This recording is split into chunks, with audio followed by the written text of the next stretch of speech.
আমাদের ভালোবাসা যেন কবিতার মিলিত ছন্দ।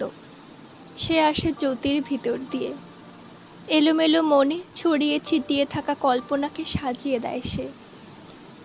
আমাদের ভালোবাসা বানভাসী কবিতা, অভিমানের সূক্ষ্ম দেয়াল বিরাট আকার নেয়। জমতে থাকা কথারা হারিয়ে যায়, অপেক্ষার প্রহর গুনতে গুনতে ব্যথারাও ছুটি নেয়। ডায়েরির পাতায় নিরুদ্দেশের বিজ্ঞাপন চেপে খোঁজা হয়, কিন্তু হারাইনি তো আমি। হারিয়েছি আমার পাহাড় সমান অভিমান, নদীতে আসা গাংচিল, অলস দুপুর, অপেক্ষার রাত আর নিজের অস্তিত্বকে।